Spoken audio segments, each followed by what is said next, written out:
O tema que eu trago aqui hoje para compartilhar com você e com vocês é a neurociência e educação, da revolução lá na sala de aula à política pública de educação no nosso país. E para isso, eu vou contar porque fui estudar a respeito e o para que também tudo isso tem contribuído nesse desenvolvimento de um processo de ensino-aprendizagem com mais sentido, como já disse, tanto para os alunos como também para os profissionais da educação. Bom, com relação ao porquê, né? Por que uma professora, então, vai em busca de conhecimentos da neurociência para o seu processo de formação? E eu já inicio aqui com uma frase que eu gosto muito, que é do Antônio Damasio, que é um neurocientista também, e ele diz assim, ó, existe sinto, logo penso. E nessa frase, algo que me toca muito é realmente a gente olhar na escola, começar olhando nas relações que acontecem, a existência de cada um de nós. O quanto que essa existência e o sentir precede todo o aspecto, né? Toda a cognição em termos do que ela vai estar sendo realizada e formada ao longo, né? Desenvolvida ao longo da aprendizagem, da vida escolar desse aluno. Ainda sobre o porquê, né? A gente tem que considerar também alguns índices, alguns resultados da própria educação básica do nosso país, do Brasil. Para vocês terem uma ideia, em 2020, de cada 100 estudantes que ingressavam nas nossas escolas, apenas 65 concluíam a educação básica, ou seja, lá no ensino médio. E um dos motivos, né, para aqueles que não concluíam a escola, ou seja, cerca de 35%, era muito claro no discurso desses alunos a falta de sentido. Tem, inclusive, um documentário realizado pelo Instituto Unibanco, muito interessante a respeito disso, e que eu recomendo para quem não conhece, que conheça e que assista. Outro dado que é importante e que faz parte desses meus porquês, desses meus motivos, né, que me levaram a buscar estudar neurociência. É quando a gente observa o Atlas da Saúde Mental. Esse Atlas de 2017, ele aponta para a gente ali que 50% das doenças mentais começam aos 14 anos de idade. Ou seja, aos 14 anos de idade, nós temos ali o adolescente, nós temos a expectativa que ele já esteja concluindo o ensino fundamental. E se a gente tem esse dado de que 50% dessas doenças mentais começam nessa idade, então, em consequência disso, nós temos também um apelo da própria Organização Mundial de Saúde para que as escolas e a educação considerasse as questões de habilidades e competências socioemocionais ao longo do processo educacional. Uma das razões, inclusive, que amparam o próprio documento norteador da educação brasileira hoje, que é a Base Nacional Comum Curricular, como também o próprio marco legal da primeira infância, até porque a gente tem, na década de 90, a gente tem ela como a década dedicada aos estudos relacionados ao cérebro, ao neurodesenvolvimento. E por conta disso, em função disso, a necessidade de aprimorarmos, então, as políticas públicas que temos realizado junto com a nossa sociedade. Dando sequência ainda aos porquês, é importante a gente considerar que há muita ainda dificuldade de receber, de processar, analisar, memorizar informações por parte aí de 3 a 10% de crianças em idade escolar. A gente pode olhar, poxa, Poliana, mas esse percentual de 3% a 10%, agora coloca isso relacionado a todo o público de idade escolar, para você ver o quanto que esse percentual é bastante significativo. Então, se a gente já tem detectado essas dificuldades, É claro que estudar um pouco mais, né? Aliás, um pouco não, estudar mais a respeito dos processos de neurodesenvolvimento podem auxiliar muito na ação do professor junto ao seu aluno em sala de aula para que supere essas dificuldades. E até mesmo para que, na necessidade de recorrer a um outro especialista, ele possa, enquanto profissional, até reunir de toda uma informação mais detalhada a respeito, que auxilia até mesmo ao outro profissional estabelecer um diagnóstico mais preciso a respeito das dificuldades apresentadas por determinada criança. Outro ponto, já adiantei, mas trago aqui, a questão do marco legal da primeira infância. Isso foi uma grande conquista para o nosso país, né? E que traz mesmo todo um rol de orientações para que a gente possa melhorar as condições das políticas públicas do país, em especial de saúde, de assistência e desenvolvimento social e de educação, para que, assim, unindo ciência, evidências, né, a gente tenha uma possibilidade de fazer política de maneira mais assertiva, que de fato contribua para o desenvolvimento das nossas crianças, adolescentes, ou seja, da nossa gente. E, nesse sentido, esse marco possibilitou também, tem possibilitado a criação, então, de vários programas de serviços e iniciativas para o desenvolvimento integral da, do ser humano. E tendo por premissa garantir algo também que nós precisamos falar com mais seriedade a respeito, que é o direito de brincar. Ainda tem muita gente que tem preconceitos com relação à questão do brincar. Ah, meu filho está na escola, mas ele só está brincando. Que maravilha! A idade, né? A brincadeira, ela possibilita uma série, né, de conexões, de estabelecimento de trilhas neurais que são essenciais para esse processo de desenvolvimento e de ensino-aprendizagem ao longo da vida escolar. Tem muita gente que quer antecipar, por exemplo, que a criança comece a escrever com 2, 3 anos de idade, quando por vezes ela não tem nem a parte dela motora de uma forma realmente com uma boa estrutura para que dê conta de fazer um movimento simples como esse, de segurar um lápis. Por vezes a criança ali com 2, 3 anos, ela ainda está num processo de tomar posse, né, de conhecimento do seu corpo, da sua estrutura. E a gente já quer adiantar, a gente já quer que essa criança pegue no lápis e faça a letra lá em bastão, letra de forma, né? A gente usa a terminologia bastão em escola. E quando já tem algumas pessoas que querem já, meu filho já está começando na letra cursiva. E a consequência disso, por vezes, é gerar uma ansiedade, é pular etapas, que é algo totalmente desnecessário quando você tem, por princípio, buscar oferecer e constituir atividades, ações que promovam um desenvolvimento saudável para essa criança. E é claro que, dentro desse porquê do marco legal da primeira infância, que tem por base essas evidências científicas, principalmente a, todo um conjunto de conhecimento a respeito, né, do neurodesenvolvimento, é claro que isso vai exigir também melhorar as condições de formação dos próprios professores. Quando eu realizei, inclusive, a minha formação no Einstein a respeito das fronteiras da neurociências, o meu trabalho de conclusão foi nesse sentido, de acenar para a necessidade de reorganizar a formação inicial de professores no Brasil e até mesmo considerar, ao longo do processo de formação permanente dos professores, aspectos relacionados ao neurodesenvolvimento, para que dessa forma a gente possa ter um desempenho profissional cada vez mais antenado com o que está acontecendo e também que possibilite transformações e desenvolvimento.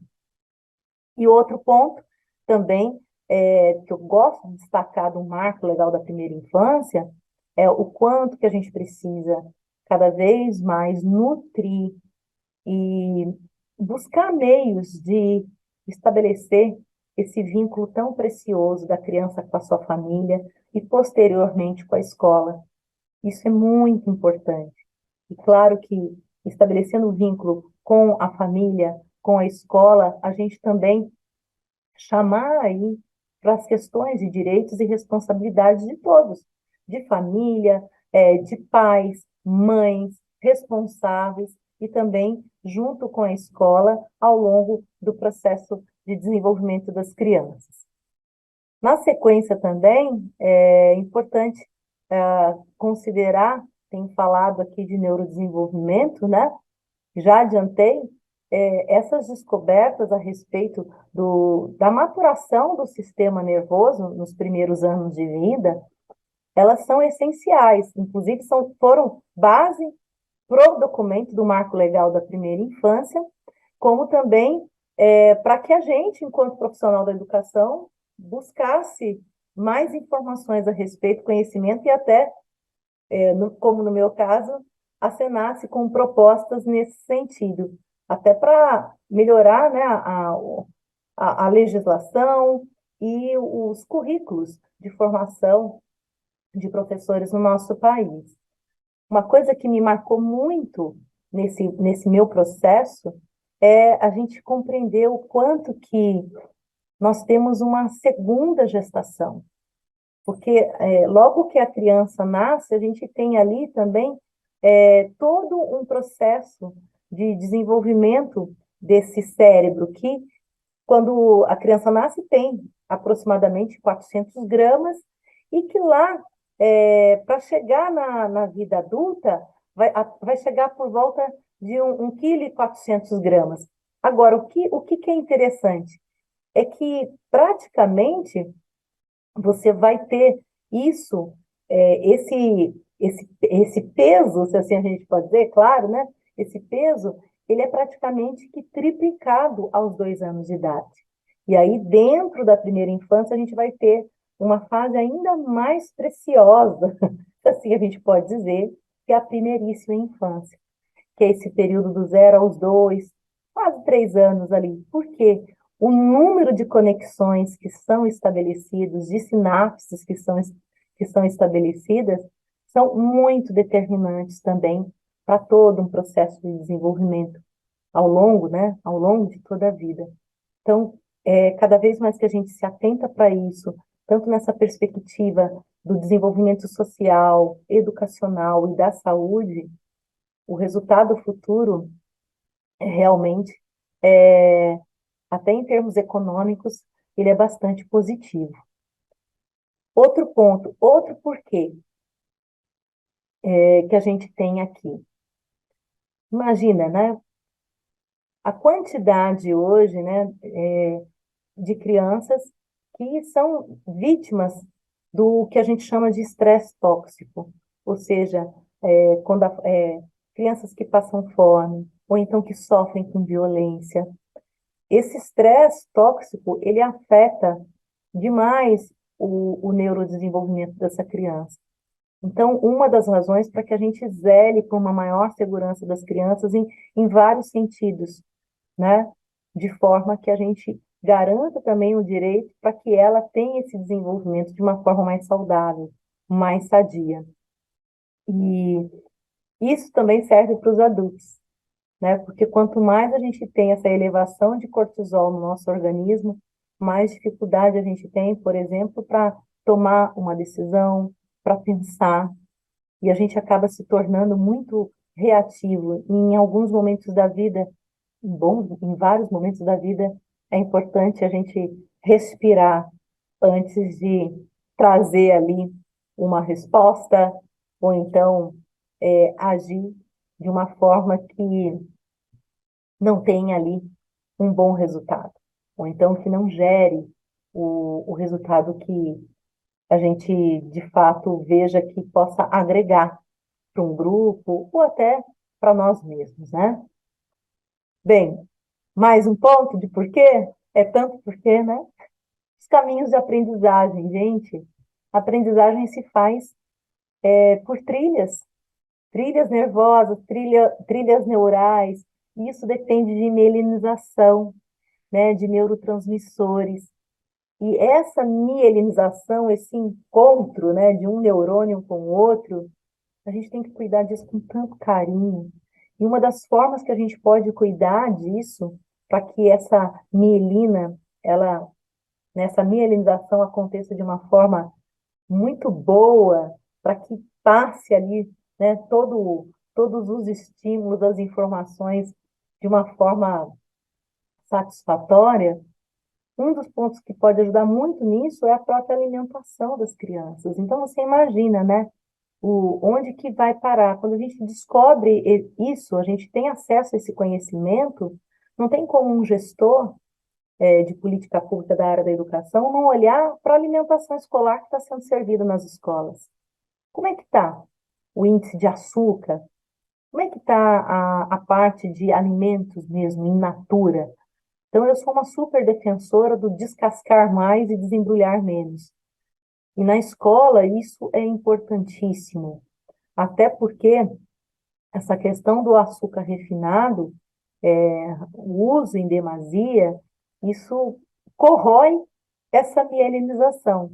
Há vários estudos a respeito disso, e que a gente vê a necessidade de olhar com muito rigor e com muita seriedade, porque aí a gente está tratando de educação também, porque se eu não tenho uma boa mielinização, eu posso prejudicar essa sinapse e, consequentemente, o processo ensino-aprendizagem, né? O desenvolvimento dessa criança. E eu trato também com isso de questões relacionadas à saúde, até porque açúcar em demasia, a gente tem uma série de problemas, diabetes, por exemplo, sobrepeso. Na sequência ainda, né, dos porquês, o desenvolvimento da inteligência, é genética ou é ambiente, né? A gente sabe que a genética, ela oferece para a gente uma predisposição. Agora, o ambiente, ele tem grande influência nisso tudo. E, para isso, você como professor, como gestor, seja diretor de uma escola ou um secretário de educação, à medida que você tem acesso a esse conhecimento que vem, né, essa grande contribuição da neurociência, a gente tem uma condição melhor de exercer a nossa função, de modo a cooperar para que esse ambiente seja realmente sadio para auxiliar na aprendizagem dos alunos. Até porque ela não é exclusivamente genética, né? Tem o Dr. Kandel, ele que foi Nobel de Medicina, ele diz o seguinte, que os genes, eles são servos do ambiente. Então, por essa razão, nós profissionais precisamos zelar por isso. E ambiente que a gente está falando aqui é o local, tanto em casa, da família, onde a criança brinca, onde ela se relaciona, como também na escola. Como que está esse ambiente na escola? Como que as turmas são formadas? O espaço da escola favorece o brincar da criança? Favorece as relações?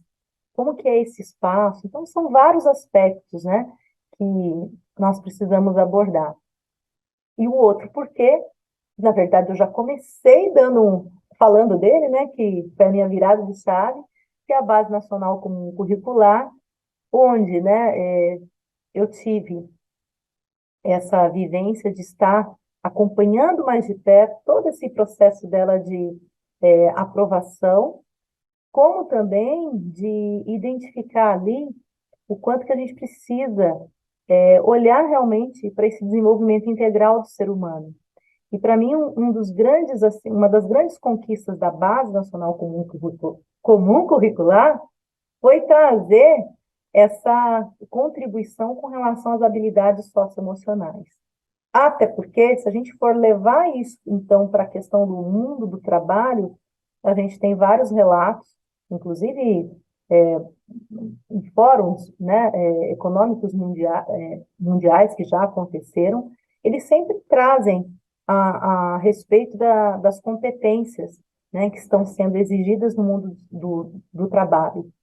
E é comum a gente encontrar, né, pessoas que relatam que têm colaboradores com currículos incríveis, mas que infelizmente não conseguiram seguir na empresa ou na escola porque tinham dificuldade de se relacionar. Tinham pessoas que muito reativas, com pouca habilidade de conversação, de saber lidar com conflitos do dia a dia.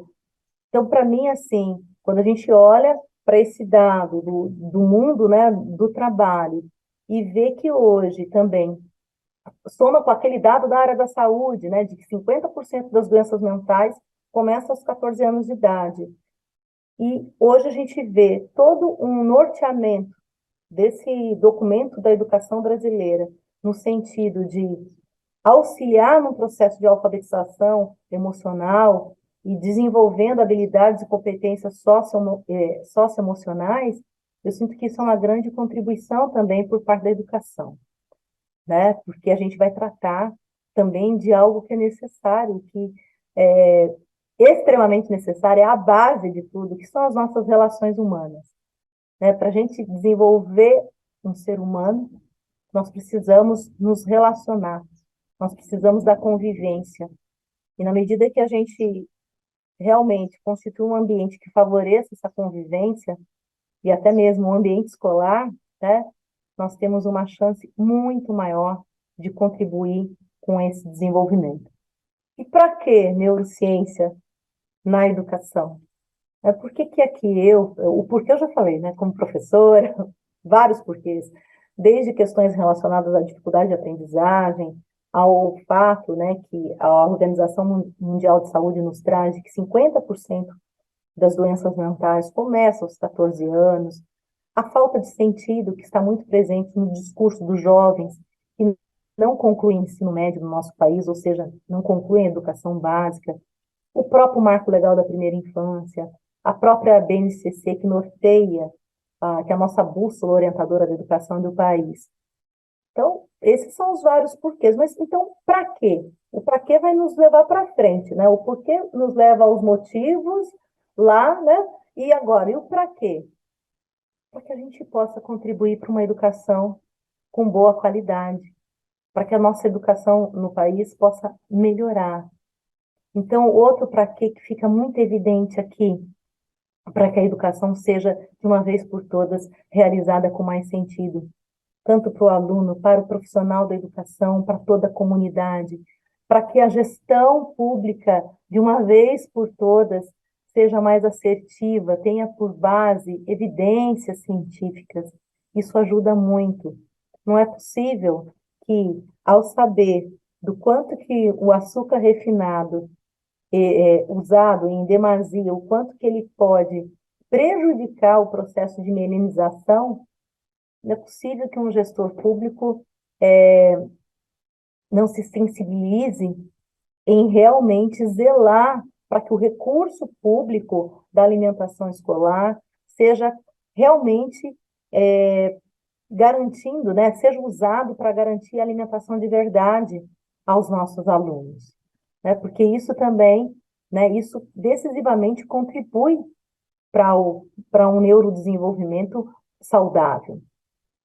Estudar neurociência e educação, junto na educação, para que a gente possa, então, garantir esse sistema nervoso, esse desenvolvimento do nosso sistema nervoso mais saudável, para que a gente possa também garantir mais sustentabilidade do nosso comportamento, utilizando, por exemplo, autorregulação em situações de estresse. Isso a gente aprende na escola. Aliás, a gente pode aprender na escola. Eu falo isso que a gente aprende na escola porque, como professora, eu já pude oferecer isso para os meus alunos e, como secretária de educação, oferecer isso também para a minha equipe de colaboradores. Outro para quê? Para a gente poder reestruturar os currículos dos cursos de formação de professor do nosso país. Ainda no para quê? Para que a gente possa aprimorar, então, essa formação inicial e permanente dos profissionais de educação no país e, assim, contribuir para o desenvolvimento integral. Eu sinto que com todos esses para quês, não tem como mais a gente seguir como educador sem conhecer, sem buscar mais conhecimento a respeito, né, da neurociência, aplicada à educação. Bem, e aqui eu sinto também que vale compartilhar de algumas ações, tanto da minha parte como professora, como também como ação como gestora. E nessas partilhas aqui, rapidamente, né? Nós sabemos o quanto que a amamentação, por exemplo, vamos começar, né, desde assim, olhando para os pititicos, como eu gosto de dizer, né? Nós sabemos o quanto que a amamentação ela é importantíssima para é o principal alimento, né, o alimento mais completo para o bebê e o quanto que ela fortalece o vínculo, né, e auxilia até no desenvolvimento da segurança desse bebê. Então, nós sabemos também que temos muitas mães que precisam de uma escola de educação infantil, da creche, para que possam trabalhar. E muitas crianças que iniciam na creche, muitas ainda estão no período de amamentação. Então, foi uma satisfação, no período que eu fui secretária de educação, contribuir ali com recursos, colocar isso no orçamento, para que fosse constituído o cantinho da amamentação nas creches, nas escolas de educação infantil. E cada gestora realizou esse espaço com muito carinho, com contribuição da comunidade. E isso é um aceno que a gente dá de uma forma muito carinhosa e com base em evidências que nós valorizamos a amamentação. Que a amamentação é um direito da criança e também dessa mãe. E que o poder público, inclusive, confere ali um espaço acolhedor, carinhoso, para que essa mãe e esse bebê possam fazer uso desse espaço, caso desejem, ali na escola também. Então, um exemplo, a questão de garantir o brincar, né, de que a criança aprende brincando. Infelizmente, tem muita gente que duvida a respeito disso. Então, é importante que, além dos profissionais da educação, que têm sim tido oportunidade de formações a respeito, e se não é oferecido pela própria instituição, é importante que se diga que a gente tem muito conteúdo hoje para acessar, né, disponível a respeito disso. O próprio marco da legal da primeira infância, tem um documentário O Começo da Vida. Poxa, são conteúdos riquíssimos que a gente pode acessar. Então, é aquilo, é o protagonismo também do profissional, de diante das necessidades dele, eu quero saber mais a respeito disso. E o importante é a gente compartilhar isso com os pais e com as mães. Porque muitos papais e mamães, eles vêm também de uma escola e também de uma geração de papais e mamães que não tinham acesso a esse conhecimento, de compreender a importância do brincar para estabelecer essas trilhas neurais. Isso ajuda no processo de desenvolvimento sensório, motor, humano das crianças.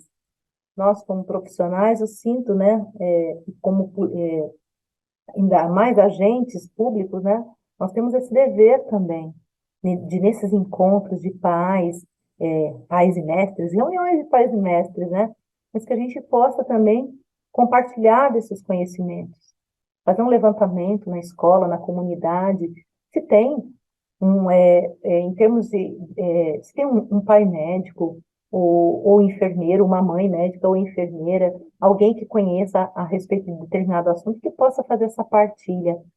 Gente, tem tantas formas e tem tanta coisa linda acontecendo no nosso país, a gente precisa olhar mais. A gente precisa buscar mais também, estabelecer essa rede de conexões, né, entre profissionais da educação, instituições públicas, para que a gente tenha, aliás, se a gente já tem, mas que a gente possa acessar mais todos esses recursos que estão aí, que estão acontecendo, práticas também muito interessantes. E que, quando eu olho para os resultados da educação, ainda mais agora no contexto da pandemia, que a gente viu o quanto que foram acentuadas as dificuldades, ainda assim, eu olho para isso e busco ver também que não está tudo perdido. Tem muita gente trabalhando sério nesse nosso país. A gente só precisa trazer isso à luz, né? Colocar isso para que mais pessoas, né, possam ter acesso e, de repente, ter nessas pessoas uma espécie de farol, né, para que elas possam fazer o seu percurso também de uma forma mais segura e com uma referência, com apoio. Outro ponto aqui que eu quero destacar em termos de ação, né? Eu já adiantei, mas destacar de uma vez por todas, família e escola. Inclusive, eu desenvolvi um projeto que é chamado Escola com Paz, porque nós precisamos, de uma vez por todas, compreender que essa história de olhar para um aluno, olha, mamãe e papai, ó, do portão da escola para fora, aqui é só agora a criança e o professor. Uma ação dessa, a gente perde toda a riqueza de recurso que a gente tem quando a gente acolhe essa criança por inteiro. E acolher, na minha visão, tendo por base uma visão sistêmica de educação, acolher uma criança por inteiro é olhar para essa criança, né? Olhando para ela e agradecendo, inclusive, a esse pai, a essa mãe que trouxeram essa criança à vida.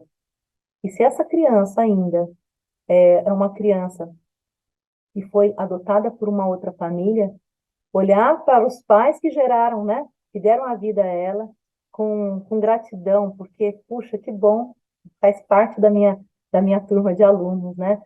E olhar para esses pais que cuidam, né? Já que os pais que geraram a vida não puderam assim fazer, sem julgamento, não cabe ao professor, ao gestor da escola julgar esse histórico.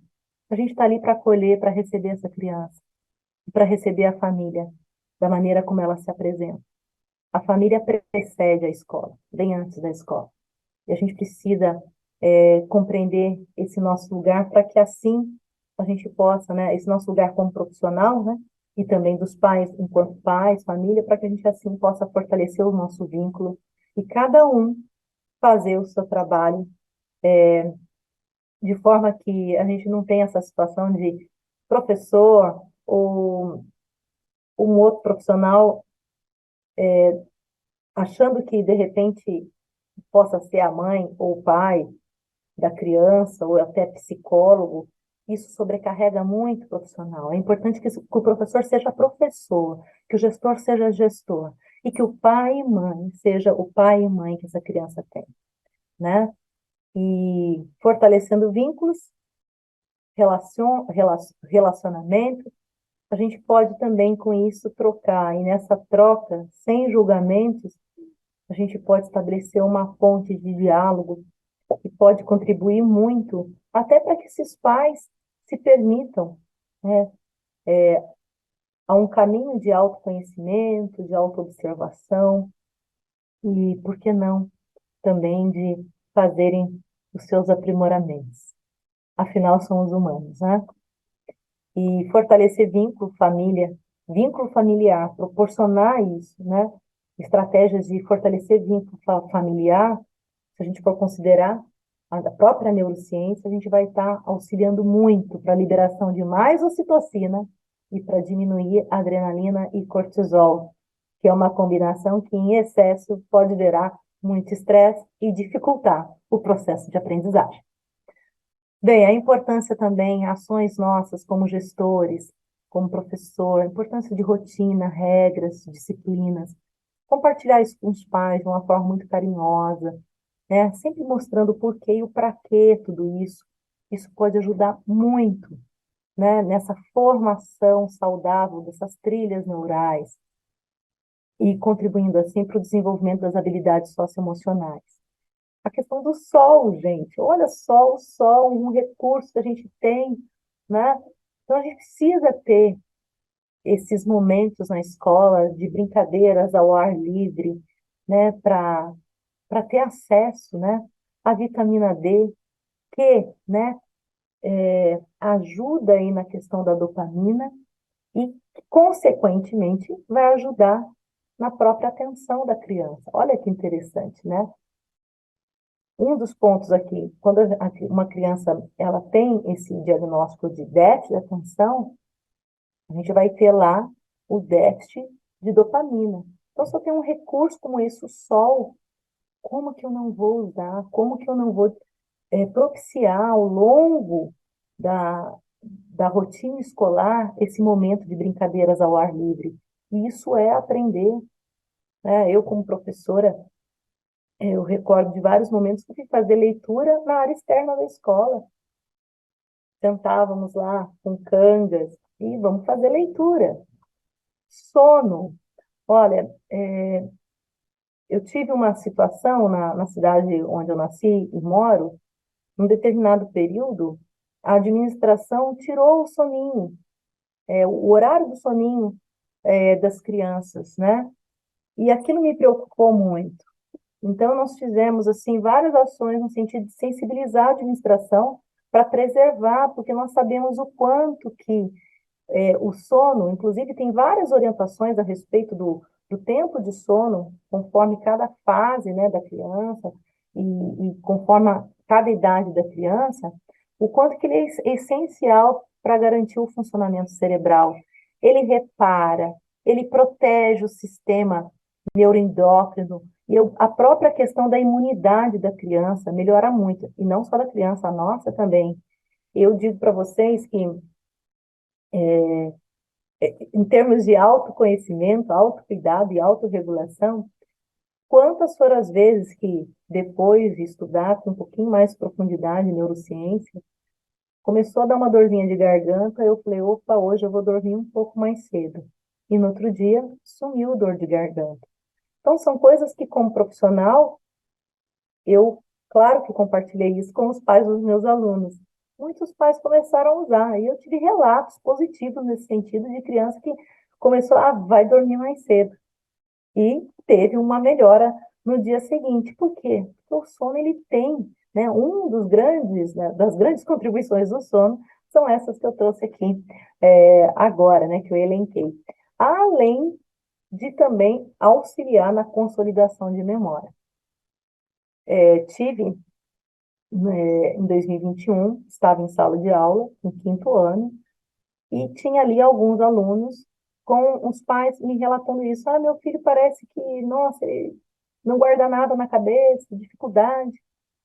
Como eu sou uma professora que na minha metodologia de trabalho, inclusive convido vocês a conhecer, é um método Gama. Eu começo fazendo a anamnese dos meus alunos e os pais até perguntam, a senhora parece médica? Não é que é médica. Eu, como professora, eu preciso conhecer esse meu aluno de forma integral. Como que ele vive, é, que horas que ele vai dormir, quantas horas de sono, como que é o sono dele, como que é a alimentação, porque isso vai me dar, né, uma noção maior, mais clara a respeito, né, da criança. E ali, ó, quando essas mães me trouxeram, eu já tinha ali a anamnese realizada e muito, né? Batia certinho. Crianças que iam dormir depois das 11 da noite porque ficavam jogando muito videogame. Então, qual foi a orientação? Nós precisamos, então, disciplina, rotina, estabelecer os horários para que as crianças possam dormir mais cedo e a gente possa melhorar essa questão de memória. É uma ação, gente, que por mais que você, como professor, gestor, secretário de educação, você fale, mas é importante você compartilhar com os pais dos alunos o porquê e o para quê, né? Para que faça sentido para essa família, para esse pai, para essa mãe também. E dessa forma eles se tornam então colaboradores do processo ensino-aprendizagem, nos ajudando, nos auxiliando nessa condução da rotina. É claro que a gente tem inúmeros contextos, né, de famílias. Agora, não é porque eu tenho as dificuldades por parte de algumas famílias que por conta disso eu vou usar dessas dificuldades para não buscar sensibilizar e compartilhar de conhecimento. Não, todos nós temos possibilidades, né, de aprender e eu sinto que enquanto profissional nós temos que ser, né, exercer essa ponte de conhecimento, porque tudo isso pode ajudar muito na aprendizagem das crianças. A questão da alimentação de verdade, bastante, a gente precisa olhar muito, com muito cuidado essa questão do açúcar, eu já falei várias vezes, mas assim, algo que é muito presente, né? Coloquei dessa questão do quanto que ele prejudica a mielina e acaba que destruindo a mielina, né, já formada. E outro ponto, a gente tem, né, já várias evidências do quanto o uso, né, de açúcar refinado ele está associado com questões relacionadas ao déficit de atenção, hipoatividade, crianças, né, que a gente costuma dizer, pavio curto, ou então crianças muito tristes. Olhar para essa questão da dose do açúcar é importante. Respiração e concentração. Olha só, algo, gente, você pode ficar, às vezes, né, passar algumas horas sem comer, algumas horas sem dormir, mas quantos minutos que a gente consegue ficar sem respirar? Respiração é essencial e é algo que, poxa, está aqui. Cada vez mais que a gente consegue olhar para esse recurso maravilhoso de super alta tecnologia do corpo humano, olhar para isso, para esse recurso e fazer uso dele de uma forma mais presente, com práticas de atenção, até mesmo evoluindo não vou usar o termo evoluindo, né? Práticas de atenção, práticas de meditação. Gente, ajuda tanto. E eu utilizo isso já tem um tempo na minha vida pessoal, e com base nessas evidências apresentei para equipes de trabalho em gestão, né, de uma Secretaria da Educação, e fico muito feliz de que o legado ficou e hoje já algumas escolas e professores têm adotado isso em sala de aula, e como professora também adotei isso diariamente. Trouxe, inclusive, até um videozinho para mostrar aos meus alunos fazendo prática para vocês. E assim, eles sabendo por quê, né? Porque é aquilo, às vezes as pessoas pensam, essa prática de atenção, ficar lá respirando. Mas olha só, a criança às vezes já chega apreensiva na escola, ou então chega com sono. Então, a prática de atenção, ela pode auxiliar nesse processo de prática de atenção, gente. Olha lá, hein? Para favorecer o estado de presença dessa criança, a concentração dela.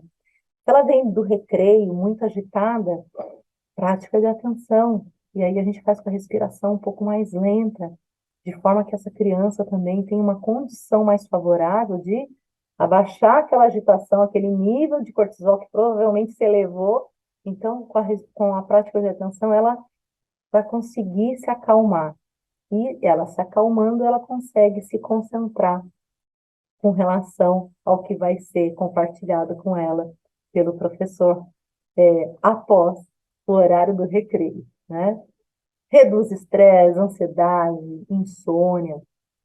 Então, a gente precisa olhar para isso com bastante carinho, né? Há muitas evidências a respeito.